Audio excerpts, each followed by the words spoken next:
Hello everybody and welcome back to Expert Examiner IELTS. My name is Glyn. In this video we're going to give more feedback on speaking test. This time we're going to look at Bakha's speaking test. So let's jump straight in.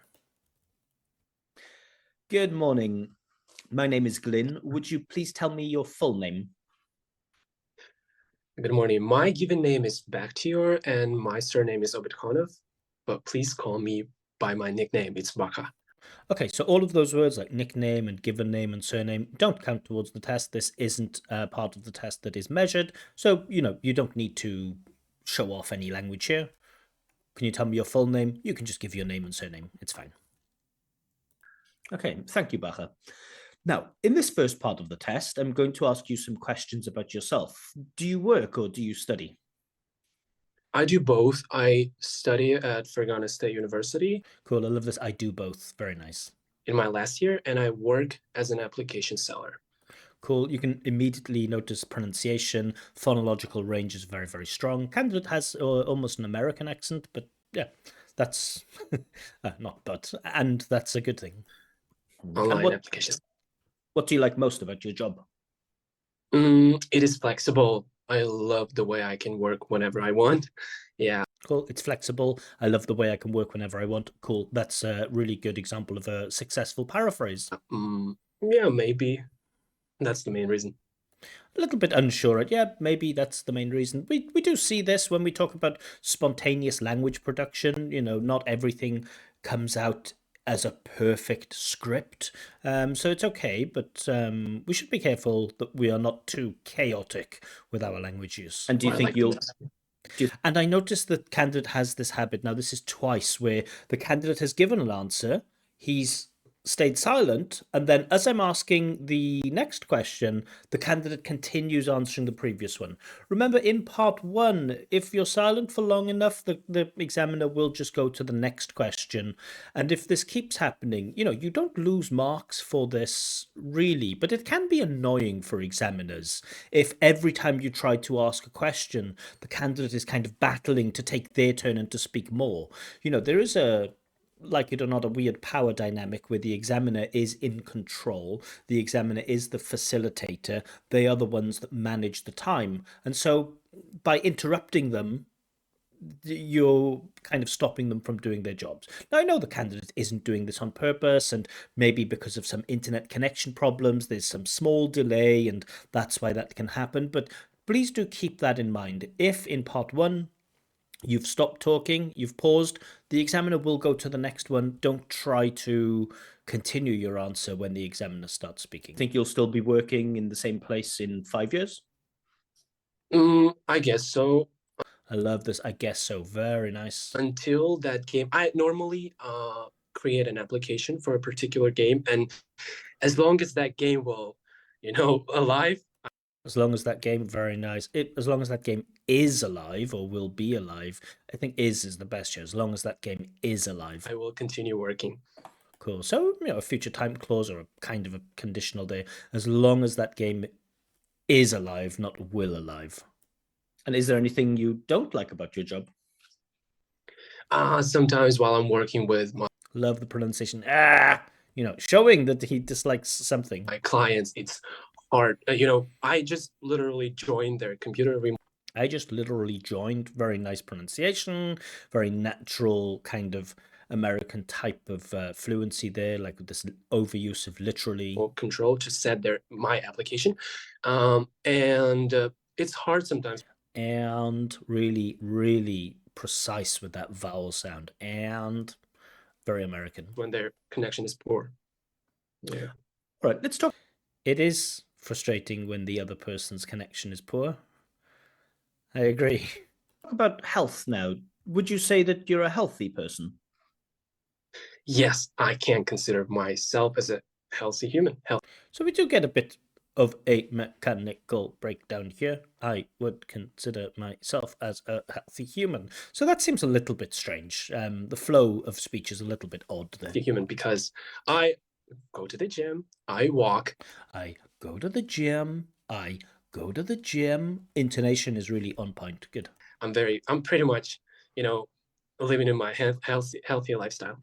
But again, the fluency isn't perfect. Really, there are many reformulations there, but the intonation's great. And what kind of exercise do you think is the best way to stay healthy? Some basic. Some basic, some basic. Cool. So the intonation here is doing so much work. It's showing, it's not just the candidate's words that show that it's basic, it's the intonation that shows that it's basic too. It's really good stuff. Jogging, running, going to the gym.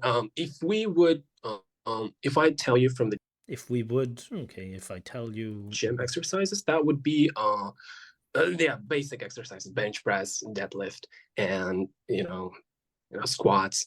cool. I like that the candidate doesn't just leave it at basic things, because we want details. Details mean using your vocabulary. So deadlifts, squats, bench press, all of that is really, really, really good topic specific language. Less common lexes, very topic specific. Yeah, these are pretty much basic and very helpful. And do you like eating healthy food? Yeah. Now I love eating healthy food, but back to past, I didn't like so much because uh, I was very, loved. I was a big fan.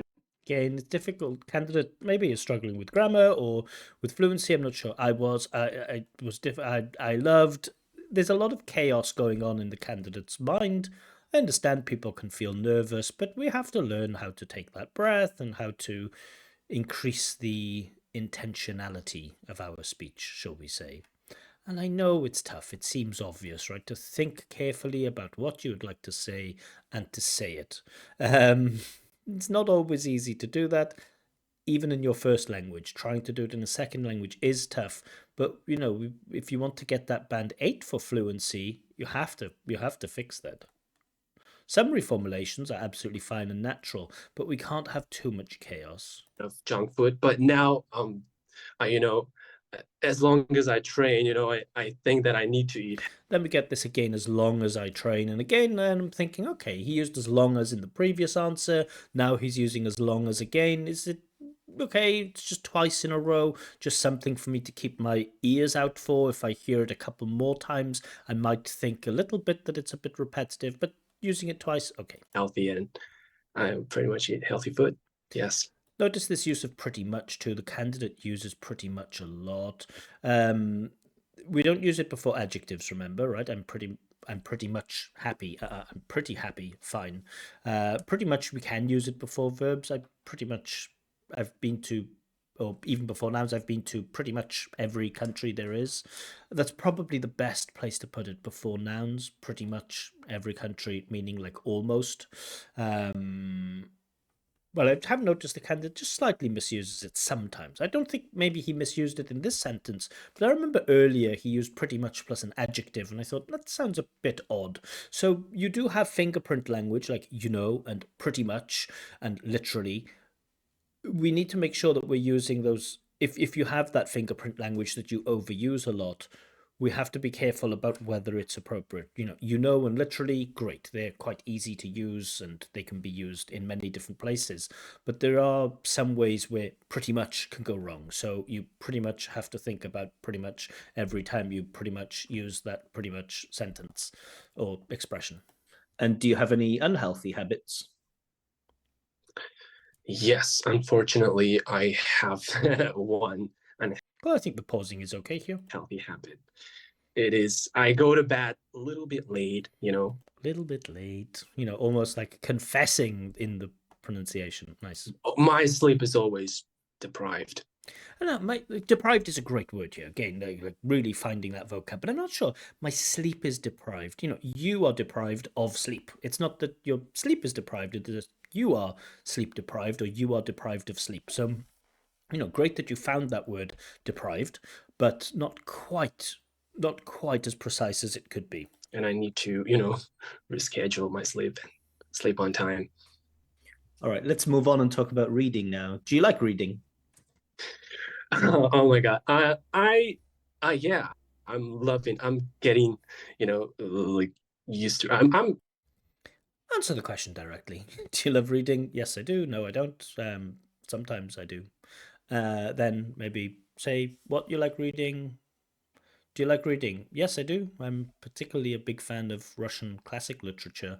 One of my favorite writers is Fyodor Dostoevsky. Just listen to this candidate's answer again. Notice the chaos. Notice the chaos. Oh my God. Yeah, I'm loving, I'm getting, like used to, I'm just literally, Is that an answer to do you like reading? I don't know. It's okay to do this a couple of times, but be careful because now we can see that we're starting to build evidence that perhaps the candidate's fluency isn't that strong. We know the pronunciation is super strong. We know he's finding a lot of good vocab. There aren't too many grammar mistakes, a couple of small, if I would, as long as it will be alive, something like this. These minor mistakes that don't impede understanding. We see a couple of those mistakes, but that's fine. But really, if we're looking for a weakness in the candidate, we can see breakdowns in fluency or a lack of articulation that's starting to become noticeable, even in part one. I didn't love reading before, but now I love, you know, But now I do.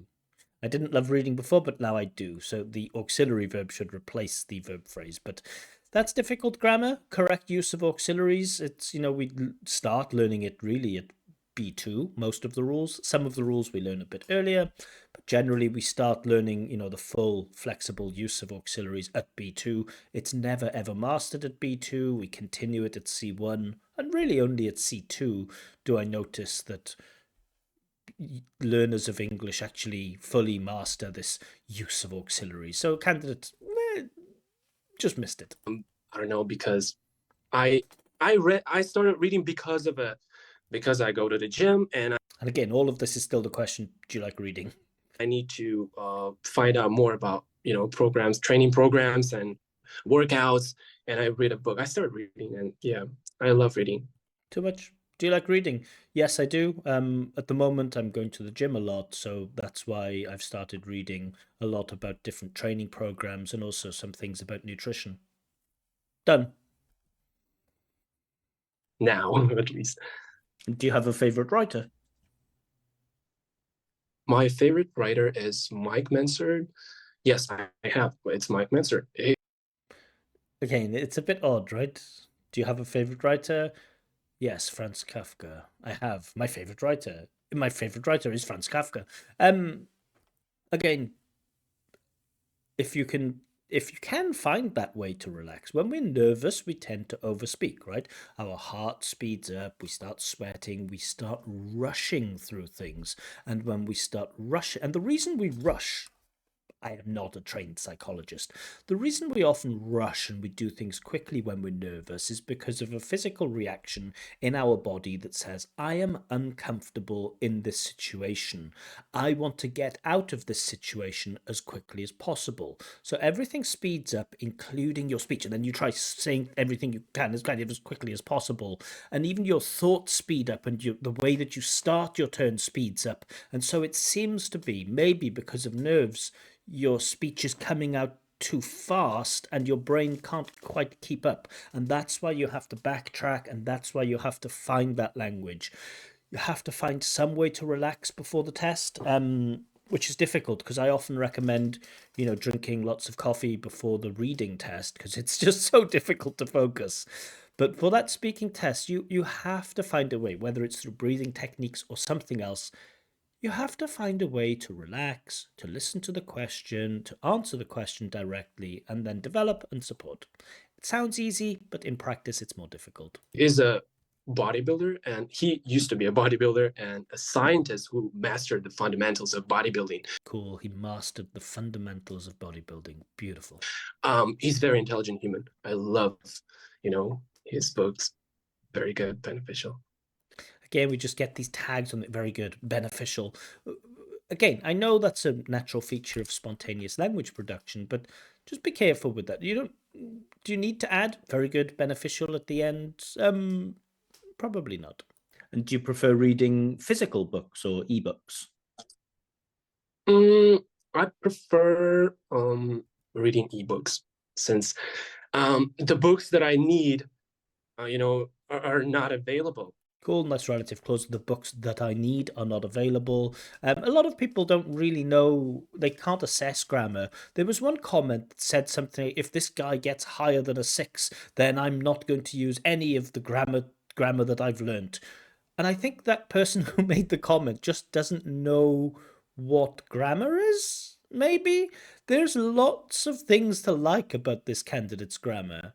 Not every sentence has been perfect, but I haven't heard any like really critical mistakes that stop the listener from understanding. The range of sentences is fine. The candidate does good embedding with relative clauses and stuff like this. Hits the gerunds and the infinitives. Hasn't missed an S. Doesn't mix up like time and tense regularly. So to that person who left the comment criticizing this person's grammar, um, yeah, I think maybe, yeah, I don't know. I think that criticism of this candidate's grammar was unfair. But we're only in part one, so we'll see. In our local bookstore. Therefore, I just literally go online and find the e-version of that book, and it's pretty much it's free. I can if I'm like I Game, we get this fluency. Candidate seems to have like 2 or 3 ideas in his mind. can find a free version, and yeah, that's better, 100%. And are there any books you'd like to read in the future? I haven't considered that yet. Cool. Haven't done something yet. Present perfect with yet. All good stuff. Maybe I will read something about philosophy books, because Maybe I will read something about philosophy books. Really good pausing and sentence stress and emphasis. All of that's really, really good with pronunciation. philosophy includes logic and nature, and Philosophy includes logic and nature. Now, certainly, logic is one of the branches of philosophy. Nature isn't. Metaphysics is. um, we have epistemology, we have metaphysics, we have logic, we have. What's the other branch of philosophy? Did I say ethics? I don't know. I don't know if nature is really a branch of philosophy, is it? Who knows? Doesn't matter. The examiner will not judge you on your expertise, knowledge of philosophy or not, but it sounded strange to me. reason. This is the most important thing in our life.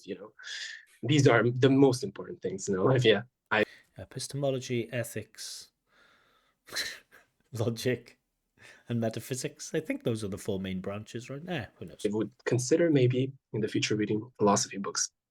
Okay, philosophy is interesting. Yes, very, very interesting. Thank you.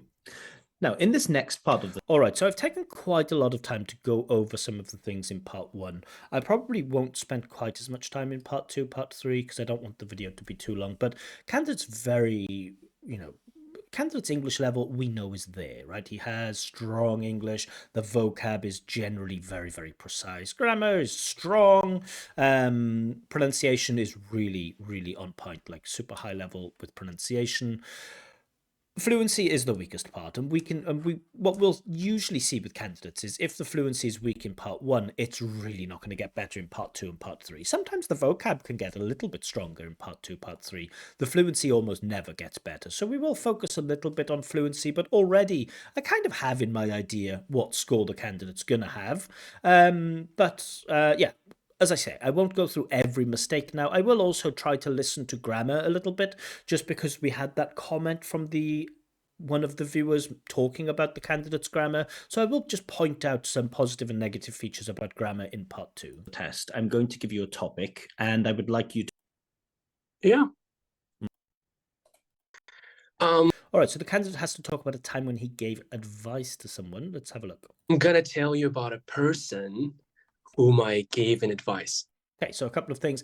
Advice isn't used in English. Advice is an uncountable noun. Who I gave some advice. Candidate uses whom because who subject, whom object. Of course, nowadays in modern English, we just use who pretty much all the time. There are some cases in writing where we should still use whom. And if you use whom in speaking, okay, it's definitely not a mistake, but it might feel a little bit strange in an informal setting to use whom. I usually use whom only if I'm being sarcastic or if I'm writing an academic piece of writing. Very constructive advice. Okay, but I also find it strange that the candidate says, I'm going to talk about a person whom I gave advice. You know, the task is to talk about the advice, not the person, but okay. He is my neighbor. The And again, now the candidate starts talking about the person. The focus should be on the advice that you gave, not the person. advice was joining me, going to the gym with me and Just a little bit worried that the candidate has mentioned, you know, in when we talked about health, candidate spoke about going to the gym. When we talked about reading, candidate spoke about going to the gym. And now we're in part 2, where the candidate has to describe a time when he gave advice to someone. The candidate is talking about going to the gym. Now, if you go to the gym, you are the type of person very often who likes talking about going to the gym, right? That's you get addicted to this type of stuff. This you start thinking about everything, the food that you eat, the time that you go to bed, you know, how much water you drink. Everything revolves around going to the gym. But in an IELTS test, we don't want to do that because it can give the impression that you aren't flexible, that you can't speak about a variety of topics. You only have vocab connected to going to the gym, and that's why you keep coming back to going to the gym.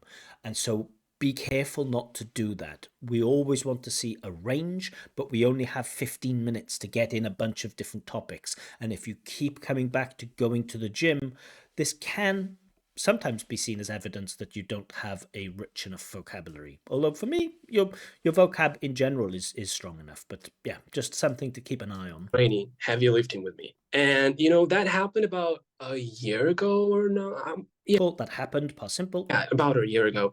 And Just going to focus on grammar, only grammar for the next 45 seconds. yeah, he was very, very overweight, Cool, he was very overweight. Cool. eating those junk foods and, Participle eating those junk food. Okay, that junk food, or eating just junk food. always, keeping those, unhealthy lifestyle. Okay, and we get that another participle always doing something. I know I said I'll only mention grammar, but a lot of people have noticed this too. Candidate overuses, the candidate knows that he does this. And then I saw him, struggling with, See somebody doing something is a complex verb pattern. I saw him struggling. See somebody doing something is a complex verb pattern. Good. even moving, walking. I mean, yeah, and I was like advised him. I wanted him to join me. Want somebody to do something is also a complex bit of grammar. And go to the gym with me. And he accepted, and we started going to the gym. I started plus gerund, strong. taught him how to train properly. Teach somebody how to do something is a complex verb pattern. To that person who criticized this candidate's grammar,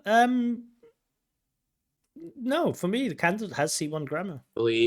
And I basically was his mentor, his coach, and I just like taught him the basic exercises, and I taught the basics of, Okay, be careful with repetition. training, eating, and those nutritions.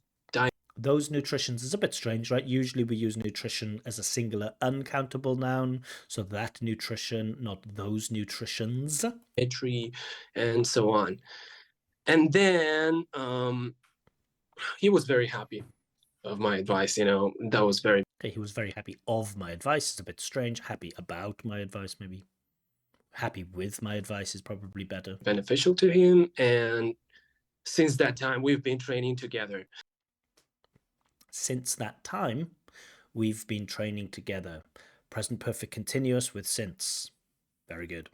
And he lost about 35 pounds or so. Yeah, 35 pounds. And notice the difference in pronunciation. When he's not sure, he lost about 35 pounds or so. Yeah, 35 pounds. You can hear in the intonation doubt and confirmation. And that's what we mean when we talk about pronunciation, expressing or advancing or heightening the meaning of the words.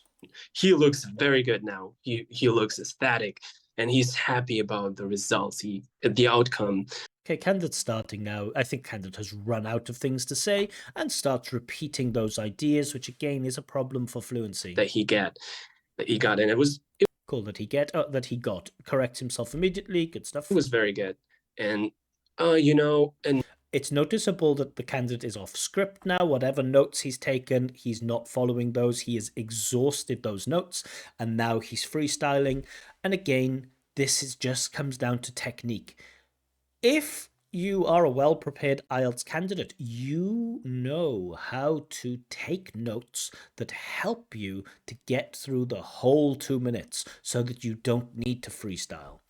I understand in test situation it's different to the preparation situation because you're nervous, you speak more quickly, but what we would hope is that candidates have done so many task twos, they've done 100 task two tasks, that they know exactly what 2 minutes feels like and that they know exactly how to take notes that help them to get through the whole 2 minutes. and that was pretty good. And we just literally, going to the gym every single day. And our Candidate has to repeat his ideas. training are very interactive. While we're training, we're just Okay, thank you. talking. So yeah, we can. So cool. Grammar very very strong. Pronunciation very very strong. Vocab very very strong. Fluency is the only issue here. Where this time it's the maybe. I don't know if the candidate has a strategy. I should ask candidates this more. Like, what is your strategy for part two? Like, do you know what note taking is? Do you know how to take effective notes? Do you know what 2 minutes feels like? Do you do this? Like, do you time yourself doing this task? Um, yeah, so fluency is a little bit weaker than the other parts, but still strong. Yeah. All right, so you've been talking about a time when you gave advice to someone. Let's talk a little bit more about advice now. What do friends usually give advice to each other about? Mm, Friends maybe give advice for something, constructive things, maybe. Constructive things, that's not detailed enough. We were looking for details. So friends can give advice to people about, how to find a job. They can give advice, relationship advice, or advice on how to kind of get on with your kids better, advice on how to decorate your home, advice on what things to buy, what gadgets to buy, things like this, advice about what restaurants to go to, all sorts of examples that you can use. Something related to their health. As I told you in my part two, I gave a constructive advice to my friend, and that was like training. So in part one, we had the topic about health, where the candidate spoke about going to the gym. And also we had the topic about reading, where the candidate spoke about going to the gym. We had the long turn, where the candidate spoke about advice about going to the gym. And now in part three, the candidate is speaking about going to the gym. Avoided. Losing weight and keeping the healthy lifestyle. These are the basic things, basic advice that friends would give Can you think to of each other. any other examples not connected to a person's health? So I'm really trying to get the candidate off the gym here. Maybe friends, especially at university, they would give to each other What about they would give? some advice. And not they would give to each other some advice. You can say they would give some advice to each other, or they would give each other some advice, but not they would give to each other some advice. So this is something that we call. You're a Russian user, right? Like the дательный падеж, что-то кому-то.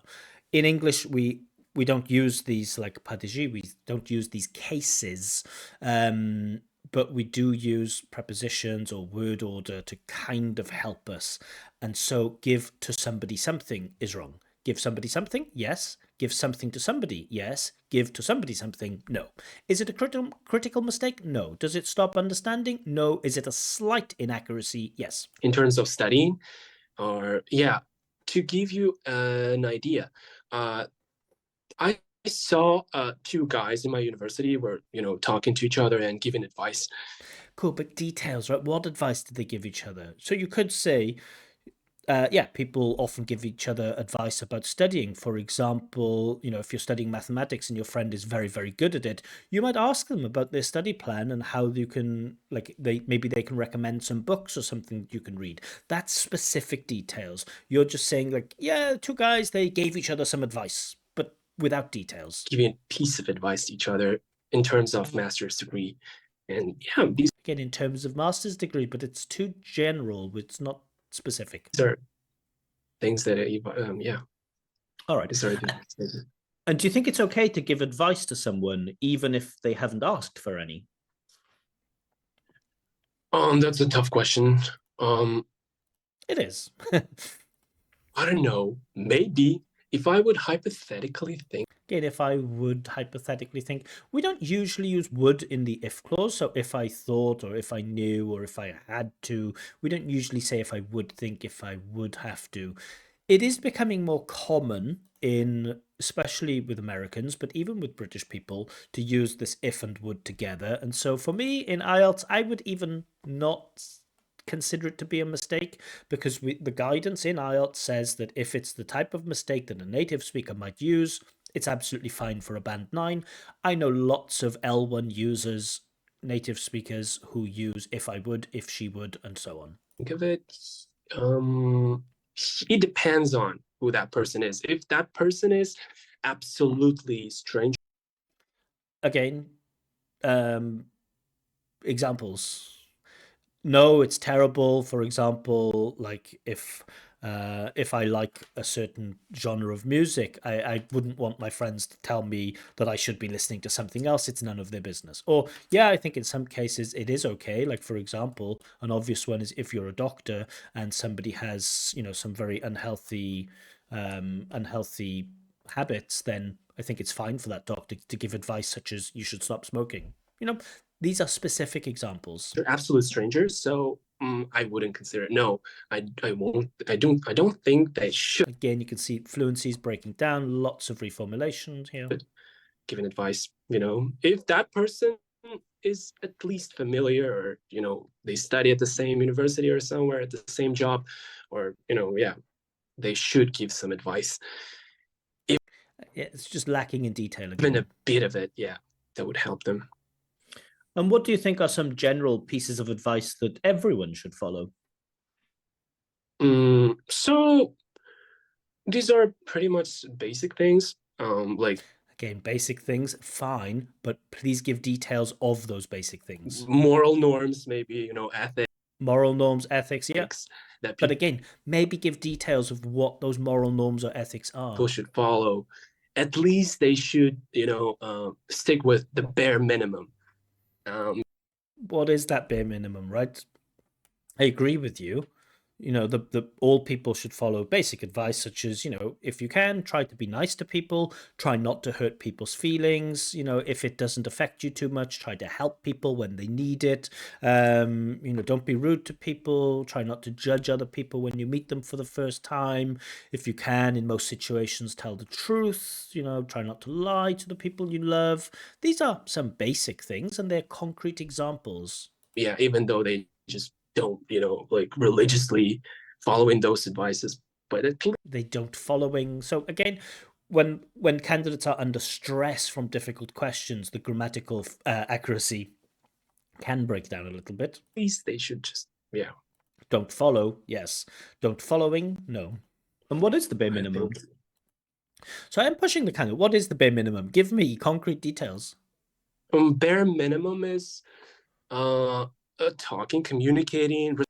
Again, that's not advice, is it? Bare minimum is talking, communicating. Well, advice. Use imperative mood here, like try not to do something, or do this, don't do this, communicate with people, communicate with your friends and your family. Using the gerund is a bit strange. Respecting others, literally, ethics of our lives. Literally ethics, but specific details. Ethics is very, very broad. Give some you should, you shouldn't statements, right? That's what ethics is. You should do this, you shouldn't do that. You should be kind to people, you shouldn't hurt animals. Concrete examples, please. Sorry. Ethics. I know ethics, but give me your concrete example. Ethics is too broad. Being a normal human and Again, being a normal human, okay, but maybe normal is not quite the right word here. Being I don't know, respectful human, or being um, I don't know, a considerate human. I don't know about normal, isn't it? I don't know if there's an ethical obligation to be normal, is there? Most people consider normal, I think, to be a little bit boring, but I don't know, maybe I'm wrong. Following the rules, abiding by the rules. Cool, lovely, following the rules, abiding by the rules. Again, vocab is incredible. Law, whatever, yeah, so on and so forth. These are pretty much basic and important. Pretty much basic. Again, we have that error with pretty basic. To follow. Let's talk about professional advice now. In what situations do people pay for advice? Maybe people would ask for some advice when they're Not ask, but pay. There's a big difference. Question is, in what situations would people pay for some advice? And now you're saying maybe people would ask for some advice. applying for a job. Yeah, because they really need some, idea, and they should. Because they really need some idea. Again, I'm not fully satisfied with that answer. They will ask people for advice when they're applying for the job because they really need an idea. To dip their toe into water to see what is going on in that job and to dip their toe into the water. So there's an attempt at using an idiom, but it comes from nowhere. And I don't really see how it's used in context here. So that's, yeah. Unless you're absolutely sure that the idiom works, don't use the idiom. Incorrect. Idioms, when they are misused, just sound like horribly wrong, unfortunately. And you don't need to worry about using idioms at all in IELTS. You do not need to use idioms. I know it's written that you must use some idiomatic, or there must be some idiomatic use of language. That is not the same as using idioms. Trust me when I say, without thinking about it, you already use plenty of idiomatic language. Don't try to add any extra idioms, unless you're absolutely sure that they work. In most cases, they just sound odd. they may pay for some coaches, for online mentors, whoever, freelancers, whoever. Okay, finally we get into this paying. And they really need to know. They know what they're required, and they need to work on that particular, difficulty, maybe their struggle. Again, this is another question where I'm not fully satisfied with the answer. I get the idea. Somebody's applying for a job. They go to a mentor or a coach or something like this, and they pay them. Cool, that basic idea is there, but the development, I'm not sure. Yeah. And do you think professionals always give the best advice? Yes, I do think, because professionals. Yes, I do. Not yes, I do think. We don't need to add that verb. Yes, I do is fine. Are, taught by professionals, and they have been, they have taught. They have literally they have that idea. They're not just. They wouldn't call professionals if they're not, professionals. Yeah, but there are sometimes some cases where professionals give bad advice, and there is certainly an issue that things like marriage counselors. Some people think that marriage counselors, as professionals, do give the best advice. Other people think that no, speak to your parents. Your parents might be able to give you better advice than the marriage counselor. So there is certainly some argument there. You definitely don't have to argue both sides. But again, some examples would be good. You're saying, oh yeah, they're professionals. Of course, that's why they're called professionals. But again, we're lacking in really examples. I would say professionals are pretty much would give decent. Again, we get this pretty much and then a reformulation to would. So I think this is 3 or 4 times where the candidate used pretty much and then changed it for something else. So be careful with your pretty much. I know I've mentioned it before. Sorry. Advice. Yeah, because they're professionals. I know that's. Again, we're just getting circular reasoning, right? Yes, because they're professionals. Like, okay, but again, not wholly satisfying. We'll just listen to one more question. I think there's just one more question left. Strange question. Yeah. And what should happen if a professional gives some really bad advice? Of course, that individual would be upset. That individual, which individual? The professional or the person receiving the advice? And the question is not what would happen. The question is what should happen. Like, should they be punished, perhaps? And would think that his money would. Why his? I don't know where this male his has come from. Took for granted, and Again, we get this took for granted. Candidates just trying to use vocab, but it's not appropriate here. I don't know where that comes from. taken for granted, and that would be very heavy. That would hit a nerve of an individual. Again, that would be heavy, that would hit a nerve. I don't want you to use this idiomatic language. It's the worst part of your language. I think you're an amazing English user. You've learned English like to such a fantastic level. You should be proud of it. Stop trying to use things like hit a nerve or dip my toes into the water. It just sounds off. That's my advice. Sorry. I think I'm gonna leave it there. We won't listen to the whole thing. We're already at 40 minutes. So I'm gonna go into my scores now. Fluency and coherence is, I think, the candidate's weakest part, and I'm gonna give six for this for a couple of reasons. So in general, you show a willingness to speak at length, and you can do this, I would say, with relative ease. However, it's noticeable that you sometimes speak quite chaotically. Additionally, your answers, many of your answers in part 3 either lack coherence or lack specific details.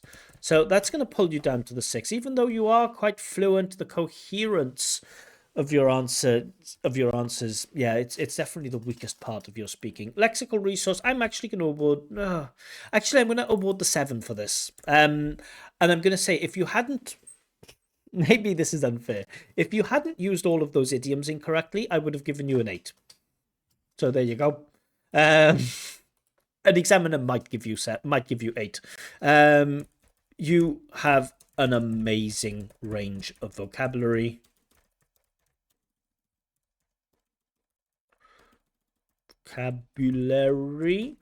Which allows you to speak about a range of topics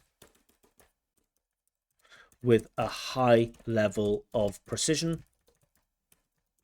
Sometimes it's clear that you're forcing yourself to use idioms, and these generally lack accuracy.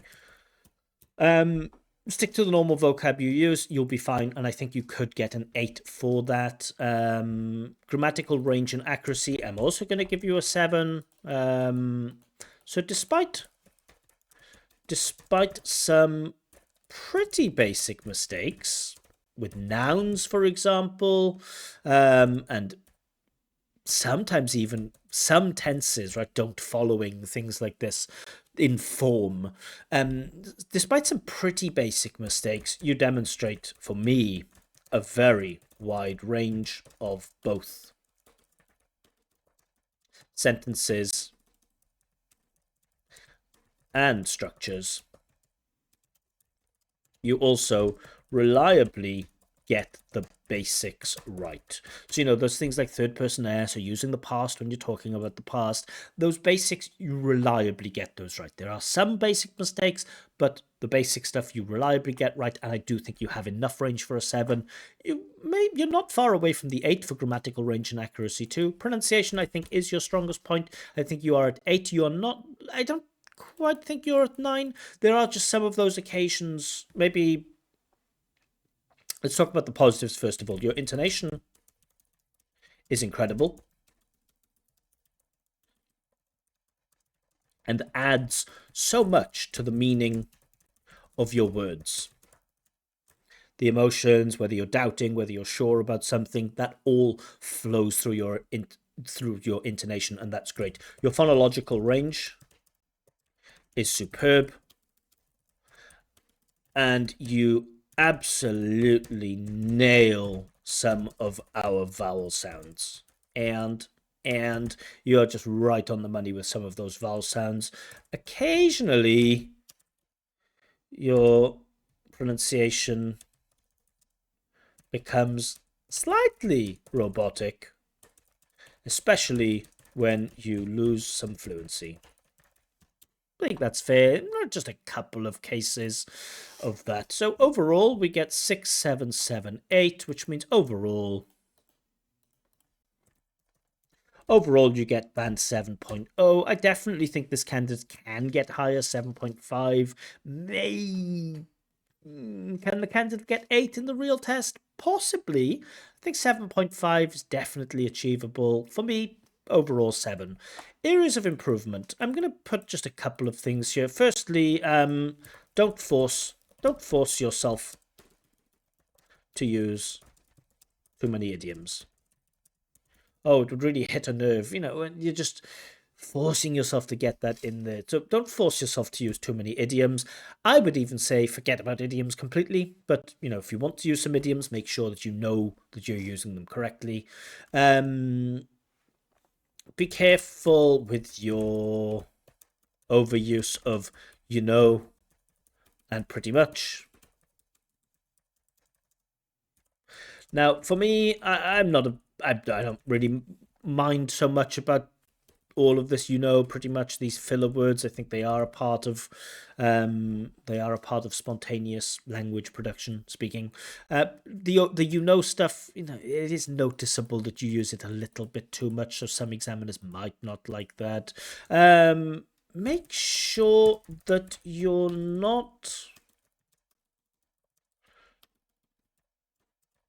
just speaking generally. Try to have a range of speaking generally and giving specific details and using examples. There are cases where, they should just learn the basics. What basics? Like ethics. Yeah, but what are these pieces of advice that all people should follow? Oh, ethics. But what specifically, right? There's just a critical lack of detail in some of your answers. And finally, try to find a way to calm down a little. I know people are excited. People are excited when they have the test or nervous when they have the test. Breathing techniques, I don't know, drinking water or doing some meditation or whatever it is. But you have to find that way to calm down a little because your English language is there. Your language level is there. You are a very strong C1 user of English, in my opinion. But sometimes it's clear that the nerves or the whatever it is, the lack of practice, I don't know. It is clear that this is creating some chaos in your mind. And you have to find a way to be a little bit more articulate again, to think about what you want to say it once without going back and repeating and fixing and adding lots of details. Sorry, adding details is fine, but adding irrelevant details, we don't want to do that. So a few areas of improvement for you, but I want to say great job. I thought you did very well. It was nice speaking to you. Your enthusiasm is great. Your language level is great. I'm sure you'll be absolutely fine in this test. If your goal is to get 7.0, I think you're already there. If you want to get 7.5, I think that's definitely achievable. Anyway, yeah, so I hope you enjoyed my breakdown of this candidate speaking. Let me know if you think I'm wrong, and I'm sure you will. Yeah, and if you would like your own free practice speaking test with feedback, or if you would like me to check your IELTS writing, you can request this. You can't demand this, and you can't get angry if you are not selected, but you can request this on my Telegram channel, Expert Examiner. Candidates are selected at random mostly. And of course, there are more candidates than there are glins, and so I can't say yes to everybody. But if you want to apply or request these speaking tests or writing checks, you can do that on the Telegram channel. A link to the Telegram channel is given in the description below. But for now, I will leave it there. Have a wonderful day and see you all very, very soon.